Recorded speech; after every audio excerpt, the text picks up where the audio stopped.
মামলাটার সমাধান দিলে এক মুষ্টি অন্যর ফয়সালা জন্য আমি আদালতে গেছিলাম। এই আদালত এই মানুষের একটুকু চোখের পানির মূল্যায়ন করে না।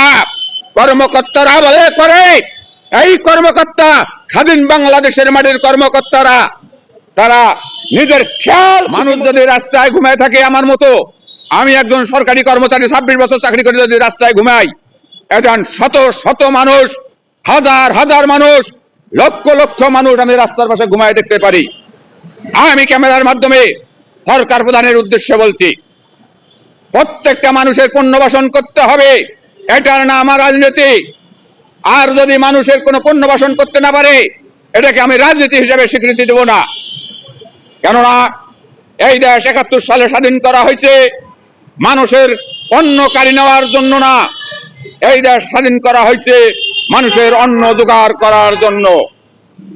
আপনার ক্যামেরার মাধ্যমে তারেক জিয়া বর্তমান সরকার প্রধান মহোদয়, তার উদ্দেশ্যে বিনীতভাবে প্রার্থনা করছে, আমি দুঃখী পরিবারের একজন সদস্য হিসাবে আমার মতো যত দুঃখী পরিবার রাস্তায় শুয়ে থাকে, ভবিষ্যতে যাতে আমি কোনো দুঃখী পরিবার রাস্তায় শুয়ে আমি আর দেখতে চাই না।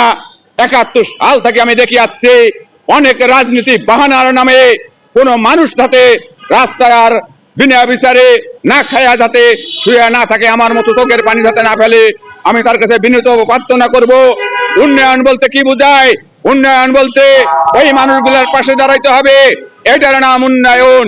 দ্বিতীয় উন্নয়ন হলো এই যে আইনে দেখেন, আইন যখন পরিচালনা করে প্রধান বিচারপতি মহোদয় স্যার, সে আমাদের মতো সাধারণ ছোট্ট ছোট্ট মানুষের শ্রমের টাকার যে তার গাড়ি চলে, তার বাড়ি চলে। আইন আমরা যখন মামলা করতে যাই, আদালত মামলা মঞ্জুর করে, কিন্তু প্রশ্নের জায়গাটা হলো আমরা মামলার সমাধান পাই না কেন সময় মতো। এর মানে কি আইন সময় মতো মানুষকে রক্ষা করতে পারছে না? এর কারণ কি? এটাও জাতির কাছে আমি জানতে চাই এবং মেসেজটা সরকার প্রধানের কাছে আমি দিয়ে দিতে চাই এইভাবে, যে একটা মামলা করলে যে মানুষটা মামলায় পড়ে এবং যে মানুষটা মামলায় পড়ে উভয় পক্ষ মামলা চালাইতে যাওয়া ক্ষতিগ্রস্ত হয়, তার মানে সে জীবনে বাঁচি থাকার কোনো অধিকারের সবগুলা দৃশ্য হারে ফেলে। তার মানে হলো আমি যেটা লক্ষ্য করলাম, আইনে কোথাও বলা নাই একটা মানুষ মামলা করলে তাকে দীর্ঘদিন ওই মামলার পিছে হাঁটতে হবে। আমি ঘটনাগুলো যদি বলি, আমি নিজেও একজন ভুক্তভোগী। আমি যদি মামলাটার সমাধান পাইতাম তাহলে আমাকে রাস্তায় রাস্তায় রাত্রে আর ঘুমায়া হয়তো লাগতো না। মামলাটার সমাধান দিলে এক মুষ্টি অন্যর ফয়সালা জন্য আমি আদালতে গেছিলাম।